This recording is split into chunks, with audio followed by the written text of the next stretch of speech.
Today marks my 6th month, well, more like 6.5, almost 7th month of growing out my hair. And for those of you who don't know, this isn't the first time I've actually grown out my hair. I grew my hair out for 2 years and then cut it all off to donate to children with hair loss and went all the way back to a buzz cut. So what you see here is 6 months of hair growth from a buzz cut. I decided this time around I didn't want to grow my hair out from that typical fade that I had before, where I had like a 1 on the sides and just a few inches on top. I wanted to try growing out my hair, but keeping an undercut actually for a while to see if growing out the top of my hair to get a little longer and then letting the sides catch up helped with some of the pains I dealt with during the awkward stage, specifically having that mullet that I really did not like the first time I grew my hair out. And so technically, yes, this is 6 months of hair growth, even though the sides are extremely short. What you see on the top has not been touched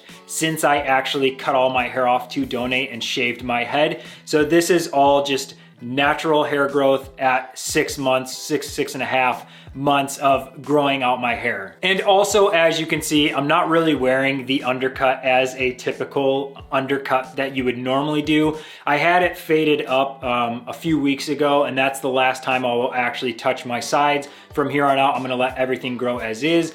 And then as it grows out, I will actually try and make this connect with this sometime down the road. I'm not sure when that will be, but like I said, I don't really wear it like a typical undercut. I'm kind of doing more of a almost Peaky Blinders style. I'm not really a huge fan of like the super hard comb over, as you can see with the hard line. I don't really like this look, so I'm kind of just leaving it as is and not really worrying too much about my hair in these first beginning stages or these first 6 months of growing out my hair. So the next question would be, how long is my hair actually at 6 to 6.5 months of hair growth? So like I said earlier, I've been keeping the sides trimmed with a fade, so that's not really gonna count, but the top of my hair is actually kind of pretty long at 6 months, I guess. It's just over 3.5 inches in length, which lines up with how my hair grew out that first time. My hair grew at about 1/2 inch a month. And so looking at the 6 to 6.5 months, almost 7 months of hair growth, the 3 inches or a little over 3 inches would line up exactly with how my hair grew out last time. So you're looking at exactly 3 inches of hair growth. My hair feels like it is taking so long to grow out from that buzz cut. Like it felt like it took forever for like hair gel or paste or anything to even, like I didn't have to style my hair for months, it felt like. And really, I didn't have to worry about like shampoo or conditioner or like any type of leave-in afterwards or like hair serum or oil. Like I didn't have to worry about any of that, which was kind of nice. But now that I'm getting back into the longer hair, I am actually starting to have to focus on my hair care routine and starting to take care of my hair early so that I don't have issues down the road, which was a nice learning experience from the first time growing out my hair. Now I know what to do and what not to do in these early stages of growing out my hair, especially as I let the sides start to grow out. And then, like I said, once I eventually get it cut to kind of even everything out. And so what am I doing to actually care for my hair? Well, I am not shampooing or conditioning every day, which I learned that the hard way the first time around growing out my hair. I go every 2 to 3 days. With shorter hair, it's actually a little easier to maintain than with longer hair. The short hair doesn't look like as dirty or as nasty. And then the other thing is, with shorter hair, it is easier to kind of like play with the 2 to 3 day shampooing, conditioning, because with the shorter hair, you don't have as much to dry. There's not as much hair to worry about. So it is a little easier in terms of having to only shampoo and condition 3 inches of hair. The shampoo I'm using right now is Native brand. I think it's the volumizing shampoo and conditioner. I'm not, like I said, really concerned about what I'm using at this point because I haven't really had any hair to shampoo or condition for quite a while now. So when I get back into it, most likely I'll go with the Long Hairs shampoo. I really like that. Bumble and Bumble had a really cool surf style shampoo and conditioner that I really enjoyed. It helps really accentuate any it helps accentuate any curls or waves that you may have in your hair. And then now for styling, I'm not really using a paste or pomade because like I said, I'm kind of leaving my hair just as is, wearing a lot of hats or just kind of letting it sit as is and using the Long Hairs hair serum. So I've started to use this again, especially on days where I do wash my hair. So with the shampoo and conditioner, afterwards you want to use some type of hair oil or serum. Doesn't really matter who it's from. Blue Mon has a really good hair oil. I did a review on that with my last hair growth.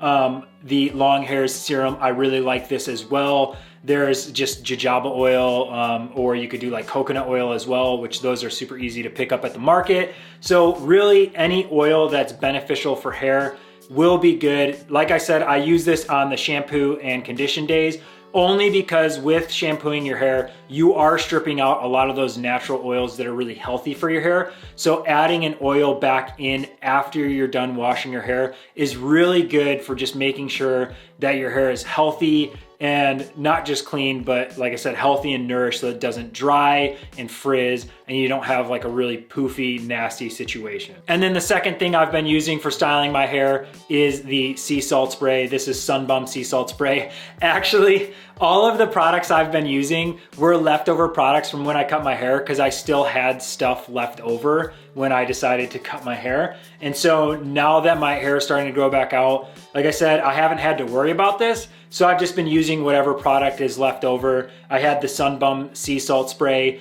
Literally any sea salt spray is good. It's all about, for me, cost versus like how effective the product is. So Not Your Mother's was another great like budget sea salt spray, similar to the Sun Bum, where they work pretty well.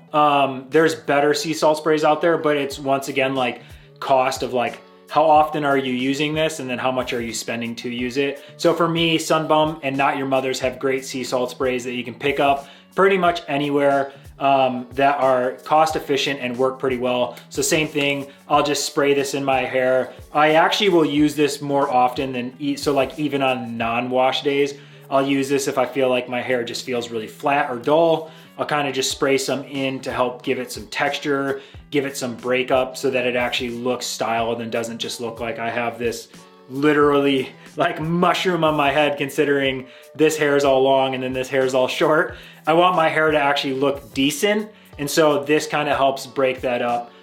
It really works well on wash days because with wash days, a lot of the oils and just natural things that go on with your hair that help kind of style it on like day 2, 3, and 4.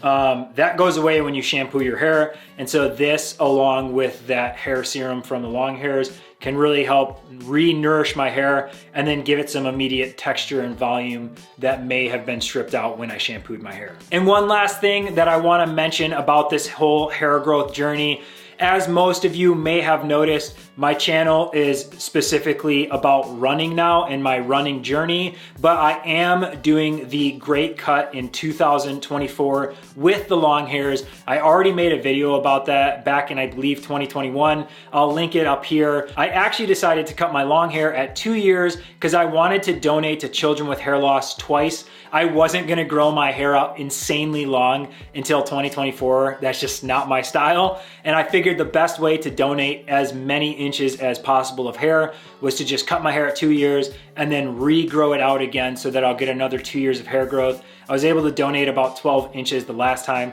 It's kind of what I'm hoping for this time. But the Great Cut, for those of you who don't want to watch that video, it's a thing that the Long Hairs are putting on. They put it on in 2019.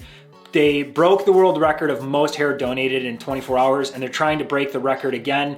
And so I'm gonna fly out to San Diego with the Long Hairs in 2024 with hopefully a ton of hair to donate to children with hair loss. So this hair growth journey that I'm doing this time around, I'm not gonna do a ton of updates, like monthly updates. I'm gonna do every 3 months, I'm gonna check in to show where my hair is at, especially these sides as the undercut grows out. I wanna see what the difference is with this experience and see what is a better, I guess, like awkward stage experience, having longer hair on the top or just going straight from whatever short hair you have. So I wanted to see that. So I'm gonna do 3-month check-ins to give an update, one on how the great cut is coming along and like what dates is the great cut actually gonna happen, and then 2, how my hair is coming along to be able to donate in 2024. If you wanna join me, that would be awesome. I would love to see all of you in San Diego with tons of long hair ready to donate to kids who need that long hair to be made into wigs without having to pay for it. So I would love to see you there in San Diego. Just start growing your hair out now like me, and 2 years from now, we can all hang out and watch all our hair get cut away. But either way, that's what this hair growth journey is gonna be this time around on YouTube. Like I said, my channel really isn't focused anymore on hair growth. I'm just saying that because I know a lot of people have asked. I'm mainly gonna focus on running now. And like I said, every 3 months, I'll give an update on how my hair is going. For those of you who wanna stick around for the hair growth journey, thank you so much. For those of you who are looking to learn more about running and my running journey, that also, thank you so much. If you got any questions, leave them in the comments. I'll answer them as best as possible. Like I said, I've done this hair growth before and I have the whole journey. I'll link it up here so I can help answer any questions in the comments or answer them with previous videos that I have. And as always, subscribe and hit that notification bell so you can get updates on when I'm uploading my next video. Thanks for watching.